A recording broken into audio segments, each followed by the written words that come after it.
Cette semaine, je reçois un ami bourguignon qui m'a souvent surpris en me faisant déguster à l'aveugle des vins que je ne connaissais pas, certains de Bourgogne, mais certains aussi d'autres régions, y compris hors de France.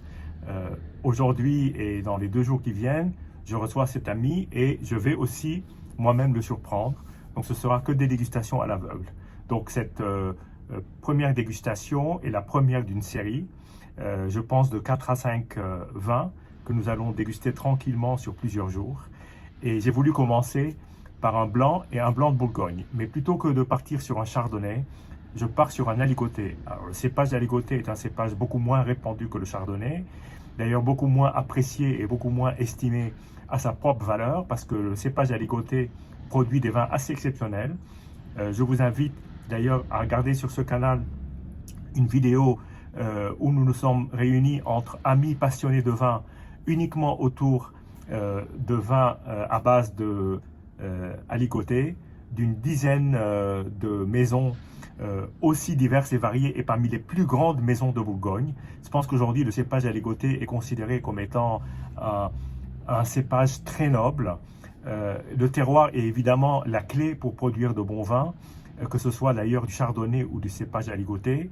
De toute façon, c'est le cépage qui donne, qui permet en tout cas au terroir de s'exprimer, mais c'est surtout le terroir qui est à la base de l'expression des vins. Et effectivement, on peut rencontrer des aligotés absolument exceptionnels, et c'est pas pour rien que Laloubis-le-Roi, qui est quand même un des plus grands vignerons du monde, produit 2 aligotés dans ces 2 domaines, qui sont les domaines Leroy et le domaine d'Auvenay. Et ce sont des vins qui sont recherchés partout. Mais je parle de Laloubis-le-Roi, mais je pourrais parler d'autres grands vignerons comme Charles Lachaud, comme Tino Kuban, que j'ai eu l'occasion aussi de commenter à plusieurs reprises sur ce canal. Donc là, je m'intéresse à une vigneronne qui est installée dans la région de Beaune, dont le père est très connu. Là, on va plutôt dans le monde du whisky avec Michel Couvreur, qui est un pionnier du whisky en France, qui aujourd'hui a une renommée internationale. Donc sa fille Alexandra produit une seule cuvée, qui est un Bourgogne aligoté, depuis le millésime, je crois, 2013. C'est une cuvée très limitée en volume. Donc, bon, elle fait ça, évidemment, c'est avec beaucoup de soin qu'elle le fait, dans les canons d'un vin proche de la tendance nature. Alors, j'ai le plaisir de lire sur l'étiquette là que j'ai sous les yeux. Donc, c'est un produit sans sucrage, ni soufrage, ni collage, ni réfrigération, ni filtration, entièrement manipulé sans... je vais mettre mes lunettes, parce que là, c'est un mot un peu plus technique. Sans anaérobiose et tiré en bouteille sur lit après 22 mois d'élevage en fût. Donc, on est sur un rendement à l'hectare de 33 hectolitres, qui est quand même assez faible. Et donc, voilà. J'ai eu l'occasion de déguster ce vin dans le millésime 2017 avec des amis dans un restaurant parisien. Il est très difficile de trouver cette cuvée. Donc, je ne vous cache pas que j'ai un certain plaisir et curiosité à goûter le 2022 qui, en soi, je crois que c'est le dernier millésime sorti, le 2023 va pas tarder à sortir, mais c'est un vin assez rare, donc c'est avec grand plaisir que je déguste ce vin. Bien, ben, on va attaquer ce vin. Donc l'étiquette, pardon. L'étiquette, oui, la voilà. Je ne vous l'ai pas montré. Alors, la couleur est or pâle. C'est une couleur d'un vin blanc de Bourgogne. Comme ça, vu, il n'y a pas de choses particulières à raconter sur cette couleur. Le nez est floral et même un nez d'agrumes immédiat, c'est-à-dire que ça fait penser à du citron, à du pamplemousse, avec de la fleur. Après agitation, on retrouve des épices, légèrement mentholé. C'est un nez extrêmement agréable, d'une grande fraîcheur. Voyons si la fraîcheur se retrouve en bouche.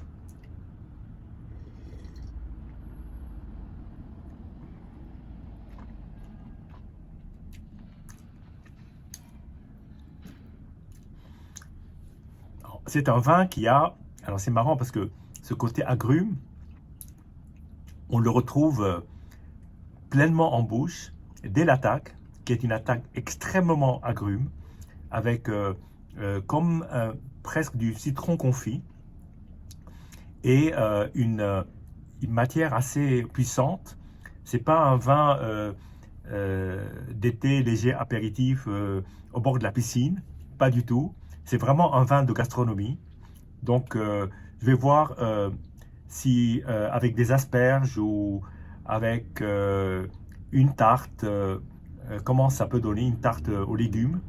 En tout cas, c'est un vin qui appelle le plat et de manière assez claire.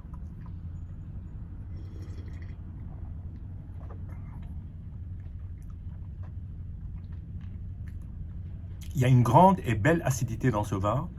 Et puis, tout un côté floral, très, très développé, très enveloppant, avec une fin qui est assez longue, fine, mais c'est surtout cette présence qui est assez impressionnante en bouche, qui est une sorte d'acidité qui ne vous contracte pas le palais, bien au contraire, qui est une acidité qui est plutôt vers l'ouverture, qui impressionne dans ce vin.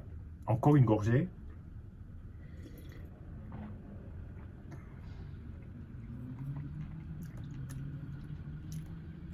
Très très beau vin, avec la maturité extrêmement maîtrisée.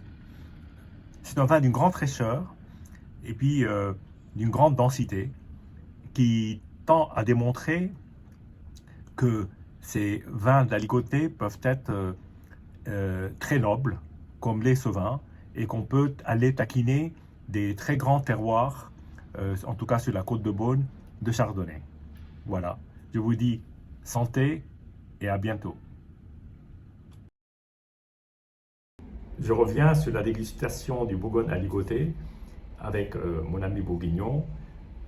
Déjà, il n'a pas reconnu la région. Il a dit une chose qui était évidente et bravo, c'est un vin de nature. Au-delà de ça, il a eu beaucoup de mal à identifier d'où venait le vin. Ça pouvait être, comme il m'a dit, de Loire, peut-être de Bourgogne, du Jura, peut-être du Jura, Loire-Jura. Parce qu'effectivement, Loire et Jura sont deux régions où on trouve pas mal de vins de nature. Alors pourquoi il a reconnu le vin de nature? C'est parce que le vin, moi déjà je l'ai trouvé par rapport à la dégustation à l'ouverture déjà très différent. J'ai trouvé qu'on sentait beaucoup plus de pureté à l'ouverture, alors qu'en général c'est l'inverse, parce que les vins de nature ont besoin de temps pour éliminer les quelques petits défauts qu'on peut trouver sur des vins effectivement qui ne sont pas soufrés. Donc pour que le vin retrouve, on va dire, sa forme idéale. Là, en l'occurrence, c'était un vin qui était moins pur le soir de la dégustation que au moment de l'ouverture, lorsque j'ai enregistré la première partie de cette vidéo. Là, je le goûte, on est le 4e jour. Je l'ai goûté hier et je trouve qu'il est encore moins bon que le soir de la dégustation. Donc je ne sais plus quoi dire de ce vin. Ça reste un vin bon pour moi, même très bon. Mais à l'ouverture, j'ai trouvé qu'il y avait plus de pureté, plus d'équilibre, plus d'harmonie. Et qu'au fur et à mesure, certaines caractéristiques du vin ressortaient de manière un peu trop évidente par rapport à tout ce qu'on attend d'un vin, c'est-à-dire le bouquet, les arômes. Bon. Donc là, je vais encore redéguster. C'est pas forcément lui donner une chance, mais de voir si, comment, enfin, en tout cas, comment il a évolué. Évidemment, la couleur est magnifique, c'est une couleur dorée. Au nez, on trouve la même aromatique que le premier jour, donc il n'y a pas une énorme différence, je ne vais pas me répéter. Là, je vais le déguster et puis vous dire ce que j'en pense.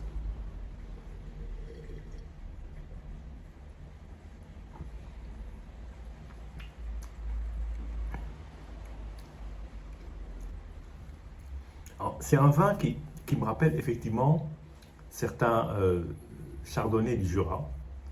C'est un aligoté, hein. Donc l'aligoté dans le Jura, je ne pense pas qu'il y en ait beaucoup qui se soient lancés là-dedans. De toute façon, ça aurait été en vin de France. Là, ça me rappelle certains vins du Jura, dans le sens qu'il il y a une grande nervosité dans le vin, ce côté très agrume qui est très prononcé. Et puis ensuite, il y a juste un goût qui ressort en fin de bouche, qui donne cette impression d'un peu de végétal, que moi j'apprécie pas forcément, et je sais qu'il y a d'autres personnes qui vont adorer. Je l'ai rencontré chez certains viticulteurs du Jura, pas tous, hein, très peu, mais de temps en temps, c'est cette sensation de végétal, presque maïs, même céréales. Voilà, c'est plutôt le mot céréales que végétal. Voilà, je préfère donner ce mot-là. Côté grain, moulin peut-être, mais l'attaque reste très belle, avec une très très belle acidité, un joli corps en bouche, peut-être une fin un peu courte, qui tombe un peu vite, mais surtout peut-être cette fin que j'aime un peu moins, que je laisse à d'autres apprécier. Après tout, chacun trouvera ou non son compte dans ce vin. Ce vin est assez beau, globalement, même si je ne peux pas me prononcer à 100% pour ce vin. Je crois que le 2017 que j'avais bu était beaucoup plus complet et beaucoup plus harmonieux, mais probablement c'est que ce vin est bu trop jeune. Et c'est là la conclusion. Si c'est effectivement le même profil que le 2017, même si, bien entendu, le climat n'était pas du tout le même, parce que 2017 une année plutôt fraîche et 2022 une année un peu plus chaude. Je pense globalement, je peux dire là que le 2022 sera sans doute bien meilleur dans 5 ans. Donc je vais peut-être garder une bouteille et la goûter. Je vais une dernière gorgée.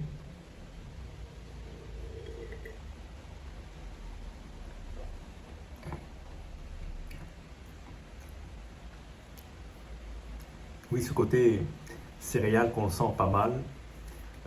Voilà, je suis content d'avoir trouvé ce mot. Je ne sais pas pourquoi. Je vois des épis de maïs. Et, et aussi cette ampleur en bouche, surtout en bouche, mais pas en fin de bouche. Voilà. En tout cas, un beau travail, probablement qui mérite d'être oublié pendant quelques années. Ce sont des vins peut-être à boire un peu plus âgés pour les laisser se patiner et se faire sur la durée. Voilà. Je vous dis santé et à bientôt.